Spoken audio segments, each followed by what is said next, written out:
ସାଙ୍ଗମାନେ ସମସ୍ତଙ୍କୁ ବହୁତ ବହୁତ ସ୍ୱାଗତ। ଆଜି ମୁଁ ଆପଣମାନଙ୍କ ପାଇଁ ଆଣିଛି ପାଳଙ୍ଗ ଶାଗର ତରକାରୀ, ଯେଉଁଟା ରୁଟି ଭାତ ସବୁଥିରେ ଖାଇବା ପାଇଁ ଭଲ ଲାଗିବ। ଆଉ ପାଳଙ୍ଗ ଶାଗ ତ ବହୁତ ଭିଟାମିନ୍। ଚାଲନ୍ତୁ ଆମେ ପାଳଙ୍ଗ ଶାଗର ପ୍ରସ୍ତୁତି ଦେଖିନେବା। ଶାଗରେ ଯାହା ଘାସ କୁଟା ଥିଲା ତାକୁ ବାଛି ଦେଲା ପରେ ଧୋଇକି ପାଣି ନିଗିଡ଼ି ଗଲା ପରେ ତାକୁ ଛୋଟ ଛୋଟ ସାଇଜ୍ର କାଟିକି ମୁଁ ସାଇଡ଼ରେ ରଖିଛି। ଗୋଟେ କଢ଼େଇ ନେଇଯିବା ଆଉ ମୁଁ ତାକୁ ଗ୍ୟାସ୍ରେ ବସାଇ ଦେଇଛି। କଢ଼େଇ ତାତିଗଲାଣି। ଏଠି ଗୋଟେ ଚାମଚ ରିଫାଇନ୍ ଅଏଲ୍ ଦେଇଦେଉଛି। ଆପଣମାନେ ଚାହିଁଲେ ସୋରିଷ ତେଲ ବି ନେଇପାରିବେ। ଏଠି କିଛି କଟା ରସୁଣ ଦେଇଦେଲା ପରେ ଏ କାଟି ରଖିଥିବା ଶାଗକୁ କଢ଼େଇରେ ଦେଇଦେଉଛି।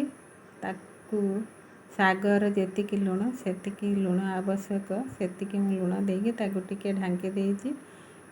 ଏଠି ଶାଗର ପାଣି ସବୁ ବାହାରିକି ମରିଗଲାଣି, ଆଉ ଶାଗ ବି ଭଲକି ସିଝି ଯାଇଛି। ଏବେ ତାକୁ ଖୋଲିଦେବା, ଗୋଟେ ସାଇଡ଼ରେ ରଖିନେବା। ତାପରେ କ'ଣ କରିବା, ଏଠି ମୁଁ ନେଇଛି ଗୋଟେ ମୁଠା ବାଦାମ ଆଉ 2 ଚାମଚ ବୁଟ ଡାଲି, ତାକୁ ଗ୍ରାଇଣ୍ଡିଙ୍ଗ କରିକି ବି ରଖିନେବା। ଏବେ ଆମେ ସେଇ କଢ଼େଇରେ ଆଉ 2ରୁ 3 ଚାମଚ ରିଫାଇନ୍ ତେଲ ମୁଁ ନେଇଯାଉଛି। ସନଫ୍ଲାୱାର ଅଏଲ୍ ଆଉ ନେଇଗଲା ପରେ ଏଠି ମୁଁ ଗୋଟେ ମିଡ଼ିୟମ୍ ସାଇଜ୍ର ବଡ଼ ପିଆଜକୁ କାଟିଥିଲି, ଆଉ ତାକୁ ଦେଇଦେଉଛି।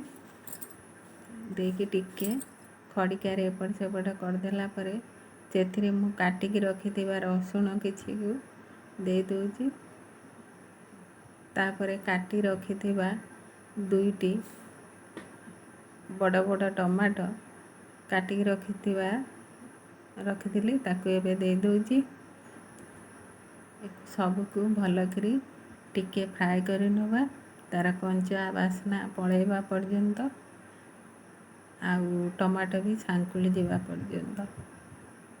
ନିଶ୍ଚୟ ଏମିତି ପାଳଙ୍ଗ ଶାଗ ବନେଇକି ଖାଆନ୍ତୁ। ଆଶା କରୁଛି ମୋର ରେସିପି ନିଶ୍ଚୟ ପସନ୍ଦ ଆସିବ।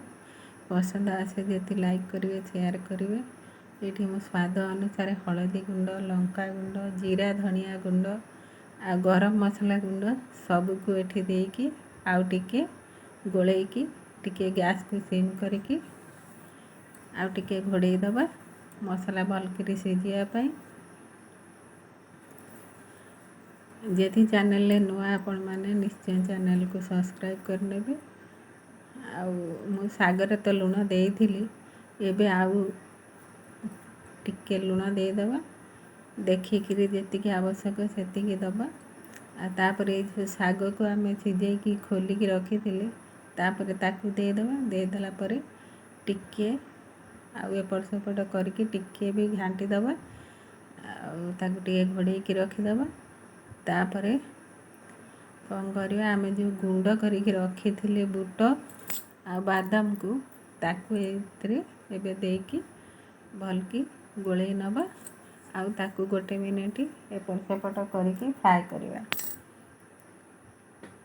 ଏଇଠି ଆମର ରେଡ଼ି ହେଇଯାଇଛି ପାଳଙ୍ଗ ଶାଗ। ଆଉ ନିଶ୍ଚୟ ଏମିତି ବନାନ୍ତୁ, ନ ବନେଇଲେ ତା'ର ଟେଷ୍ଟ ଜାଣିପାରିବେନି। ଭାତ ରୁଟି ସବୁଥିରେ ଆପଣ ଖାଇପାରିବେ, ରୁଟି ପରଟା ପୁରୀ ସବୁଥିରେ ଖାଇପାରିବେ। ରହୁଛି, ପୁଣି ଆସିବି ନୂଆ ରେସିପି ସହିତ। ଏ ପାଳଙ୍ଗ ଶାଗର ତରକାରୀ ଆପଣମାନଙ୍କୁ କେମିତି ଲାଗିଲା ନିଶ୍ଚୟ କମେଣ୍ଟ ବକ୍ସରେ କମେଣ୍ଟ ଦେବେ, ଆଉ ନିଶ୍ଚୟ ଏମିତି ବନେଇକି ଖାଆନ୍ତୁ।